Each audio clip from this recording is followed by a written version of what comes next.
اللہ الرحمن الرحیم السلام علیکم ورحمۃ اللہ وبرکاتہ۔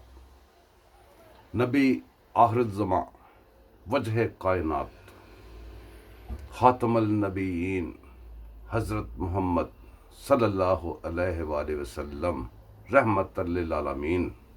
دوستو، یہ وہ الفاظ ہیں جو اپنے منہ سے ایک دفعہ ادا کر کے ضرور دیکھیں، دل کو ٹھنڈ ڈالنے کے لیے، سکون لینے کے لیے۔ ادا کرنے کی وجہ کیا ہے؟ کیوں آپ سے میں ریکویسٹ کر رہا ہوں کہ ایک دفعہ ادا کر کے دیکھیں؟ وہ اس لیے کہہ رہا ہوں، ایک پیمانہ، ایک تھرمامیٹر ہے جو اللہ تعالیٰ نے ہمیں بخشا ہوا ہے، اور جب آپ اللہ کے پیارے نبی کا نام اس طرح نہیں لے سکیں گے جیسے کہ بہت سارے لوگ نہیں لے پاتے، تو ان کو فوراً اپنی اصلاح کرنی چاہیے، سمجھ جانا چاہیے کہ کسی چیز کے اندر سے کمی ہو گئی ہے، جس کو ایمان کہتے ہیں، اور اس کے اندر منافقت بھر گئی ہے، اس کے اندر بس بہت سارے الفاظ ہیں، میں نہیں وہ استعمال کرنا چاہتا۔ بہرحال آپ اپنے گریبان میں خود جھانک کے دیکھ لیجئے۔ میرا مشورہ آپ کو کہ جب میری اب یہ ویڈیو سنیں آپ، تو اس کو گالی گلوچ کی نظر کرنے کے بجائے اس کو آپ اپنے سیاسی مقاصد کے میں استعمال کرنے کی بجائے اس کو آپ صرف خالی میری مخالفت اس لیے کہ میں آپ کے مزاج کے خلاف بات کرتا ہوں، آپ کے خیالات کے خلاف بات کرتا ہوں، جو کہ میرا حق بھی ہے۔ ہر بندے کو اپنے خیالات کا اظہار کرنے کا حق محفوظ ہے، لیکن آپ لوگ ان باتوں کو نہیں سمجھتے، نہ ہی آپ کا، میں پھر بھگوان کہوں گا آپ کو غصہ لگے گا، لیکن آپ بھگوان ہی اس کو سمجھتے ہیں۔ تو میرے دوستو، ایک دفعہ یہ الفاظ صدقے دل سے بیٹھ کے اپنے دل کو ٹھنڈ ڈالنے کے لیے، اپنے اندر کی فرمائش کرنے کے لیے ضرور استعمال کیجیے گا۔ اللہ پاک آپ پہ رحم کرے، مجھ پہ بھی رحم کرے۔ اللہ پاک آپ کو بھی ہدایت دے، مجھے بھی ہدایت دے۔ میرے دوستو، باتیں بڑی دکھ ہوتی ہے جب میں دیکھتا ہوں جو سوشل میڈیا پہ ہو رہا ہے، مجھے دکھ ہوتا ہے۔ گالیاں بکنے والے تو نبیوں، پیغمبروں کو، بادشاہوں کو، کسی کو بھی گالیاں بک دیتے ہیں۔ دریا کے دوسری سائڈ پہ کھڑے ہوا بندہ آپ کو گالی بکے تو اس کا کوئی آپ کے پاس علاج نہیں، اس کا یہ نہیں مطلب کہ اس کا علاج نہیں ہے۔ جب کوئی بھی چیز آپ کی پہنچ سے باہر ہو جاتی ہے تو وہ ایک ہستی ہے، ایک ذات ہے جس کی پہنچ سے کبھی کوئی چیز باہر نہیں ہوئی۔ دیکھیں، خاتم النبیین یہ ایک بندے نے جان بوجھ کے نہیں کہا تھا، لوگ سمجھتے اس کے زبان سے ادا نہیں ہوا تھا، نہیں نہیں نہیں۔ اس کا ایک کنٹینر میں ایک انٹرویو پڑا ہوا ہے جس کے اندر اس نے کہا ہے کہ بھی، حالانکہ ہر بندے کو پتہ ہے کہ وہ رب العالمین، وہ اللہ تعالیٰ کی ذات کے لیے، اس نے کہا انسان رب العالمین ہے۔ پہلے یہ دیکھیں، جب جوتے پڑھنے ہونا تو اس طرح ہوتا ہے۔ اچھا، کہتا ہے جی انسان رب العالمین ہے، اگر کسی کو ضرورت ہوگی میں لنک بھیج دوں گا آپ کو، کلپ بھیج دوں گا، اور وہ تمام جہانوں کا رب ہے۔ اچھا، انسان رب العالمین ہے، وہ تمام جہانوں کا رب ہے۔ کہتا ہے اس بات سے کسی کو نہ ماننا کہ جی وہ رسول پاک کو آخری نبی نہیں مانا تو وہ مسلمان نہیں ہے، میں نہیں مانتا اس کو۔ اچھا میرے دوستو، یہ جو جتنی باتیں آپ کہتے ہیں نا کہ منہ سے نکل گئی، یہ ہو گئی، وہ ہو گئی، یہ بدقسمتی ہے، اور یہ تھرمامیٹر جو ہے نا، وہ جو گیج لگی ہے وہ باہر سے نظر آ رہی ہے۔ آپ نہ دیکھیں، آپ اس کے مجرم ہیں اگر آپ نہیں دیکھ رہے تو۔ اگر آپ کو اللہ تعالیٰ کی ذات، اب آپ اللہ تعالیٰ نے نیچے آ کے آپ کا ہاتھ پکڑ کے تو نہیں دکھانا نا، اس نے آپ کو عقل دے دی، شعور دے دیا، سب کچھ دے دیا، اس شعور کو آپ دوسروں کو گالی نکالنے کے لیے استعمال کر لیں، سوچنے اللہ پاک کی ذات کی تعریف کے لیے استعمال کر لیں، اللہ کے دشمنوں کے لیے استعمال کر لیں، یہ آپ کی مرضی ہے، اور یہ جو آپ کی مرضی ہے اسی کا آپ نے حساب دینا ہے۔ باقی آپ سے کسی چیز کا حساب نہیں مانگا جائے گا۔ جتنی آپ کی مرضی دی گئی ہے اس مرضی کا ہی آپ نے حساب دینا ہے میرے دوستو۔ اب ہم بات کرتے ہیں، اس سائڈ پہ آتے ہیں کہ ہمارے ساتھ ہو کیا رہا ہے، ہم کہاں پھنس چکے ہیں، ہمارے ساتھ کتنا گھرونا جرم ہو چکا ہے۔ سب سے پہلے میں آپ تو جو دلانی چاہوں گا کہ بھی ہمارے ملک سے اس وقت جو ہمارے چور ڈاکو پچھلے 3 سالوں سے ہمیں لوٹ رہے تھے، وہ بڑے بآسانی ملک سے شفٹ ہو رہے ہیں۔ جیسے شہزاد اکبر کہہ لیں، یہ کہہ لیں، وہ میں تو خبروں سے سن رہا ہوں کہ جو وہ جا رہے ہیں، جی چلے، وہ جو اس کی فرنٹ وومن تھی جس کا نام فرا شرا کوئی ہے وہ بھی چلی گئی ہے. اس طرح لوگ یہاں سے جا رہے ہیں, ہجرت کر رہے ہیں. اب مجھے ایک بات بتائیں, کیا یہ اپنی مرضی سے جا رہے ہیں؟ نہیں. جو امپائر جو کہتے ہیں نا کہ بھی میرے امپائر کی انگلی کھڑی ہو جائے گی, جن کی انگلی کھڑی ہو گئی اور اس کے بعد ملک بیٹھ گیا ان کی انگلی کے ساتھ, وہ لوگ جو باہر جا رہے ہیں اس کا مطلب ہے کہ انہوں نے اپنے لیے کچھ نہیں کیا, انہیں امپائروں کے لیے کیا. ورنہ امپائر ابھی نواز شریف پہ جرم ثابت نہیں ہوئے تھے, وہ وزیر اعظم کی سیٹ سے ہٹ گیا تھا, اس کی بیوی کو, اس کی بیٹی کو جان بوجھ کے بلا کے اس کے سامنے اریسٹ کیا گیا تھا. انٹرنیشنل پریشر سے یا اپنی خوف سے یا کسی چیز سے اس کو انہوں نے باہر نکالا. اس کی بیٹی کا پاسپورٹ آج تک لیا ہوا ہے, اب اس پہ کوئی جرم نہیں ثابت ہوا. اور جن کی اپنی حکومت میں جن کا جرم ثابت ہو چکے ہیں, انکوائری رپورٹس پڑی ہوئی ہیں, پاکستان کے خزانے کو اتنا چونا لگ چکا ہوا ہے, وہ جا رہے ہیں تو وہ اکیلے تو نہیں تھے. پھر دوسری بات آپ کہہ رہے ہیں کہ جی وہ امپائر پیچھے ہٹ گئے. جی میں کل پرسوں بھی, میں نے کل کا بھی لوگ بھی اسی بات پہ بنایا, پرسوں کو بھی بنایا کہ جی امپائر پیچھے کیسے ہٹ گیا. یہ لالی پاپ ہمیں 5-6 سال پہ دے دیا جاتا ہے. دوستو, امپائر اگر پیچھے ہٹ گیا, یہ سب سے بڑا جھوٹ ہے کہ امپائر پیچھے ہٹ گیا. اس لیے کہ اگر امپائر پیچھے ہٹ گیا ہو, جو امپائر کے آگے آنے سے ہمارا نقصان ہوا تھا اس کا کون ذمہ دار ہے؟ اور وہ جو نقصان کرنے والے تھے وہ باہر جا رہے ہیں اور امپائر سویا ہوا ہے. اب امپائر کہتا ہے جی انڈیا نے فلاں چیز پھینک دی ہے. جب ہمارے ساتھ کوئی ہاتھ ہوتا ہے نا تو انڈیا کبھی حملہ کر دیتا ہے, کبھی کسی سرحد پہ, کبھی وہ میزائل پھینک دیتا ہے, کبھی کچھ کرتا ہے. یہ آپ نے جا کے دیکھنا تھوڑی ہے, میں نے تھوڑی دیکھنا ہے. جی انہوں نے بتا دینا ہے پھینک دیا, بس ٹھیک ہے پھینک دیا جی.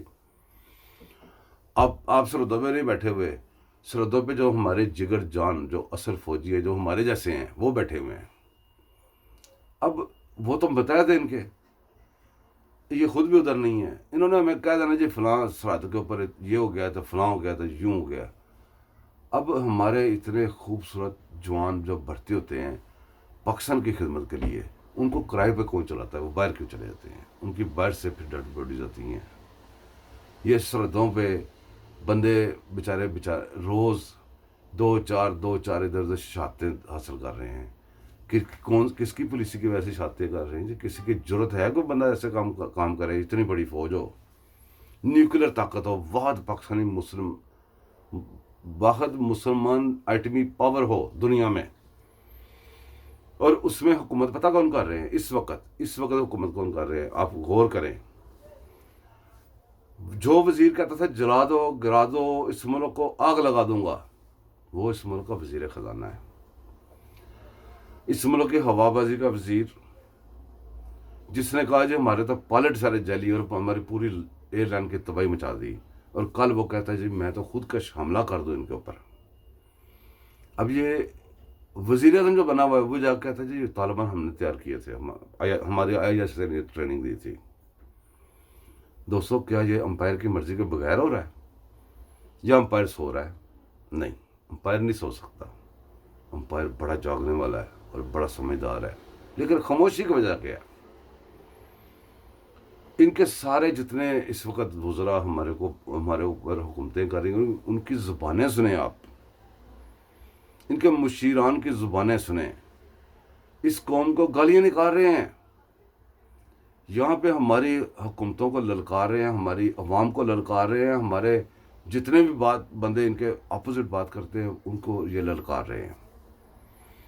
اور یہ امپائر کی مرضی کے خلاف ہی ہو رہا ہے, اور امپائر کو نظر ہی نہیں آ رہا. امپائر اتنا ہی نیوٹرل ہو گیا ہے, اور امپائر جب نیوٹرل نہیں رہتا, جب حرکت میں آتا تو صرف ایک اس بندے کے لیے آتا ہے جو کہتا ہے یار آئین اور قانون کی بات کر لو. یہ جو امپائر ہے, یہ امپائر وہ نہیں ہے جو آپ سمجھ رہے ہیں. یہ امپائر وہ ہیں جو قابض ہوئے ہیں, چند لوگ, باقی لوگ سارے ہمارے غلط نہیں ہیں, اللہ معاف کرے. ہم ایسا کنٹری نہیں ہے ہمارا. یہ جو چند لوگ ہمارے ملک کو بدنام کر رہے ہیں, اقبال جرم کرا رہے ہیں, اور جو سرور کا جو میسیج ہے دنیا کو خود کار حملہ بننے کا, خودکش حملہ بننے کا, کیا وہ ملک کے نقصان میں اب تک چلا نہیں گیا ہوگا یا جا نہیں سکتا؟ خارجہ پالیسی کہتے ہیں جی امپائر نہیں، اس کے امپائروں کے پاس نہیں، اس کے امپائروں کے پاس ہوتی ہے. تو وہ کیا خارجہ پالیسی جو ہے وہ یہ خارجہ پالیسی ہے کہ ہم اقبال جرم کر رہے ہیں، پاکستان اقبال جرم کر رہا ہے، پاکستان کے وزراء، وزیر اعظم، پاکستان کے بڑے بڑے عہدے دار وہ اقبال جرم کر رہے ہیں، پاکستان کی طرف سے مار رہے ہیں، پاکستان کو دھکا دے رہے ہیں سمندر میں. جو کہتا ہے نا پاکستان جائے بھاڑ میں، تو وہ بھاڑ میں پھینک رہے ہیں. اور بھاڑ میں پھینکنے کی وجہ کیا ہے اس کو ذرا آپ کو سمجھنا پڑے گا. یہ کچھ عرصہ پہلے یہاں پہ کچھ ڈیزائن کیا گیا، سوچا گیا کہ یہاں پہ ایک صدارتی وہ ہونا چاہیے نظام. یہ جب بھی کنٹرول کر لیتے ہیں نا ہمارے ملک کے اوپر، جب بھی یہ کنٹرول کر کے اپنے ہاتھ میں سارا ٹھیک کر لیتے ہیں، پھر ان کی خواہش ہوتی ہے نیکسٹ سٹیپ کیا ہوتا ہے صدارتی. اس دفعہ اللہ کا شکر ہے قوم میں شعور تھا، بیداری تھی، تو ایزی نہیں ہو سکے. انہوں نے بہت کوشش کی، ہر بندے کو، ہر اپوزٹ آواز کو اٹھا کے اندر کر دیا، ہر اپوزٹ آواز کو بند کر دیا، اور اپنے چالوں پہ ویسے تھے جیسے پہلے تھے. اور یہ پھر بھی کریں گے جب تک ان کا آپ ہاتھ نہیں روکیں گے، ان کو پرماننٹ ان کا بندوبست نہیں کریں گے، ایسے ہی کرتے رہیں گے. پھر آئیں گے. ابھی آپ نکال رہے ہیں نا، چلے جائیں گے بڑی مشکل سے، پتہ نہیں جاتے ہیں ابھی نہیں جاتے، یہ پھر آئیں گے. اور پھر یہ جو جنوبی وہ جو صوبہ محاذ ہے وہاں سے کالا باغ ڈیم شروع ہو جائے گا، سب کچھ ڈیم وہ سارا کچھ شروع ہو جائے گا، یہ وہیں سے پھر آئیں گے. اور آپ کو بار بار اسی جگہ سے ڈستے ہیں، اور آپ کی بیوقوفی آپ بھول جاتے ہیں، آپ کو یاد ہی نہیں رہتی کوئی بات.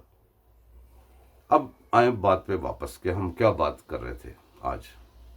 دیکھیں دوستو، یہ لوگ تو ہمارے اوپر جمع ہو گئے، مسلط ہو گئے. ان کی خواہش تھی صدارتی نظام.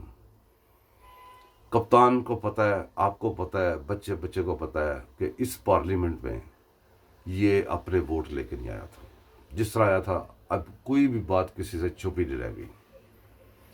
اب اس میدان میں یہ لڑ کیسے جا سکتا ہے جہاں پہ یہ آئی نہیں ہوا، آنے کے اہل ہی نہیں تھا، آنے کے قابل ہی نہیں تھا. وہاں پہ جب چیلنج ہوگا کیسے لڑے گا؟ وہاں سے تو یہ بھاگے گا. کیوں کہ بھئی اگر یہاں پہ میں نے ان کو اوپن چیلنج قبول کر لیا، تو میں جب ہار جاؤں گا، جب پٹ جاؤں گا، تو میرا تو اور ثبوت ہو گیا کہ بھی میں واقعی میری سیاسی موت ہو جائے گی. کہ میں واقعی اس کو جب یہ تحریک انصاف وہ جو ہوتی ہے نا اختلاف جو آئے گی، تحریک عدم اعتماد، یہ جب آئے گی، اگر امپائر نہ ساتھ ہو، آپ کو پتہ ہے اس کو 2-4 ووٹ بھی بڑی مشکل سے ملیں گے. وہ بھی ابھی وزیر اعظم رہ چکا نا، اس لیے تو یہ ننگا ہو جائے گا. اس لیے اس کو ساری بات کا پتہ ہے کہ میں نے کیسے ننگا ہونا ہے. یہ کبھی وہاں سے ڈرائی فرار اختیار کرتا ہے، کبھی یہ آپ دیکھتے ہیں حملے کر دیتا ہے پارلیمنٹ لاجز پہ، کبھی کچھ کرتا ہے، کبھی کچھ کرتا ہے. اس سائڈ پہ یہ نہیں جائے گا، جانا نہیں دے گا. یہ اس سائڈ پہ جا ہی نہیں سکتا.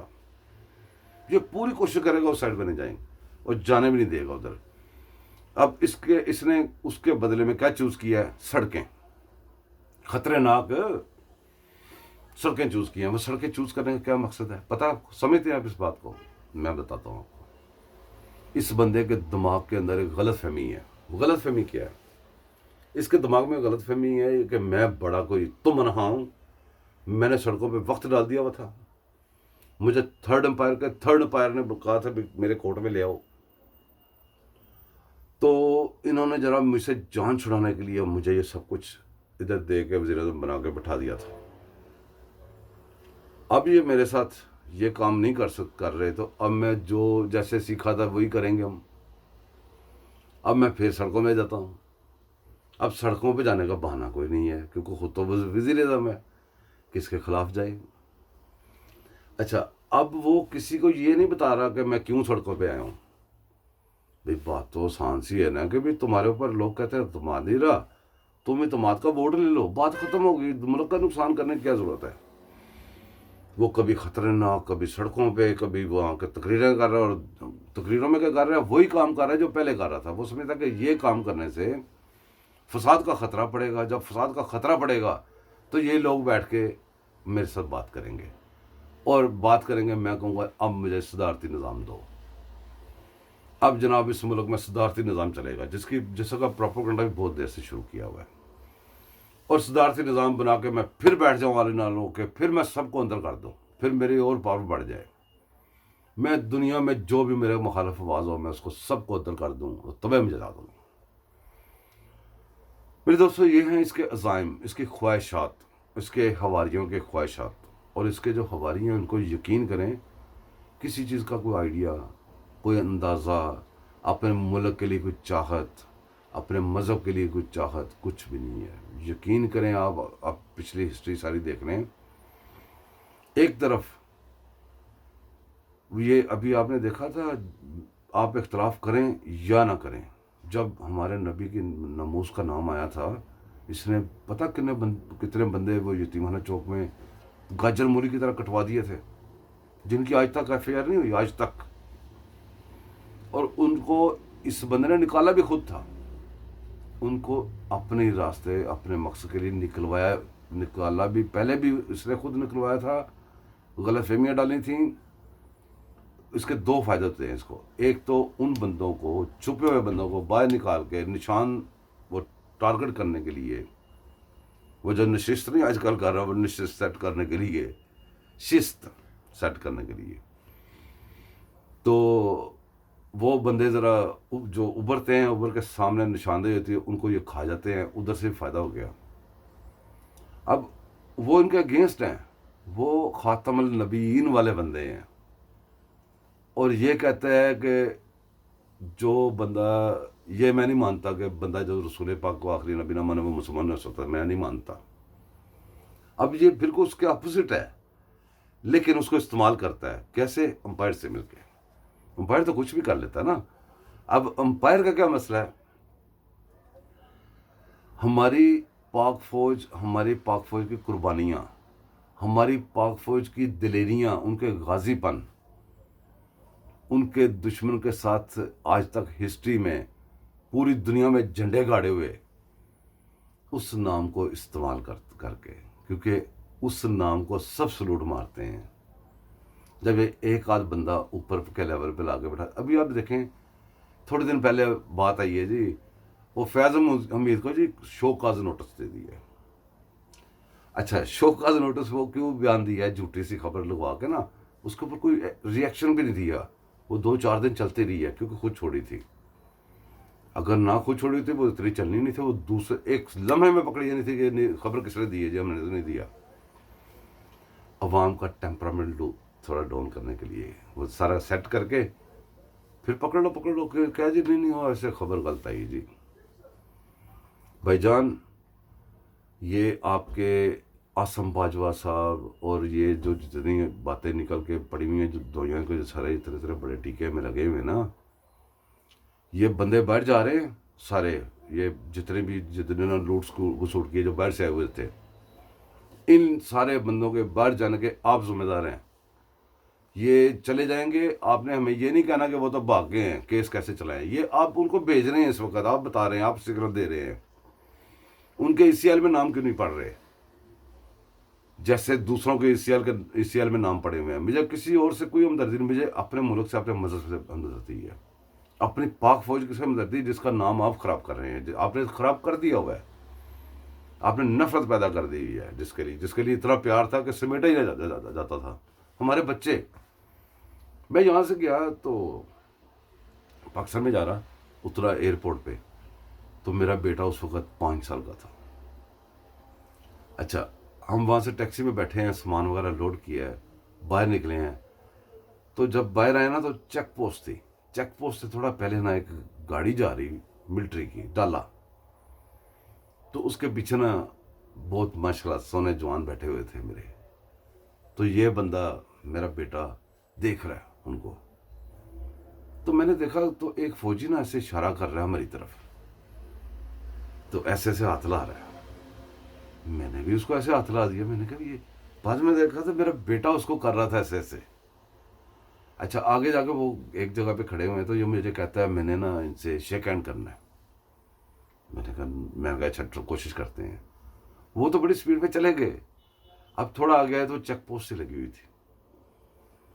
تو چیک پوسٹ لگی تھی نا، تو انہوں نے کہا جائیں جی. میں نے کہا یار میں نے آپ سے ایک بات کرنی ہے. کہتا جی گاڑی سائڈ پہ لگا دیں. میں نے گاڑی سائڈ پہ لگائی. میں نیچے اتر گیا. میں نے اس سے ریکویسٹ کی. میں نے کہا یار دیکھو، غصہ نہیں کرنا، آپ ڈیوٹی پہ ہو. میں یہ بیٹا میرا یہ کبھی نہیں آیا. آتا تھوڑی چھوٹا بچہ تھا جب آیا تھا.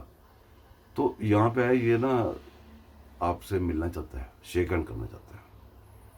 تو وہ آیا گاڑی میں, اس نے نکال کے اس کو گلے لگایا, اس کے ہاتھ ملایا.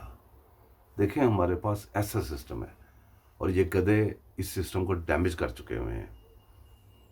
بس کر دیں اور اپنا خیال رکھیں. ویڈیو خیر لمبی ہو رہی ہے, پھر باقی اس پہ بعد میں بات کریں گے. آپ کو میں ایک اور بھی واقعہ سناؤں گا کہ یہ عمران خان جب ادھر آیا تھا, جب مشرف دور تھا, تو میں اس کی وہ اس کے جو ادھر لوگ تھے کرندے, انہوں نے سب کو لے کے جانا تھا ادھر 10 ڈاؤننگ اسٹریٹ پہ. ان کے پاس بندے نہیں مل رہے تھے, تو میں بندے لے گیا تھا ان کے ساتھ. وہاں پہ میری فوٹو شوٹو بھی ہیں عمران خان کے ساتھ. تو کیا خیالات تھے, کیا چیزیں تھیں, وہ بھی کسی دن میں آپ کو واقعہ وہ بھی سناؤں گا. میں اپنی پوری ٹیم لے کے سب ہم وہاں گئے, وہاں پہ گپ شپیں ہوئیں. کیا ایم تھے, کیا اس کے ذہنیت تھی, کیا سسٹم تھا, کیسے ہم کر رہے تھے. ادھر وہ جمامہ بھی آئی تھی, یہ بھی تھا. وہ بھی آپ کو کسی دن واقعہ سناؤں گا ان شاء اللہ تعالیٰ. اپنا خیال رکھیں, دعاؤں میں مجھے یاد رکھیے گا, میں آپ کو دعاؤں میں یاد رکھوں گا ان شاء اللہ تعالیٰ. Thank you very much. Allah حافظ.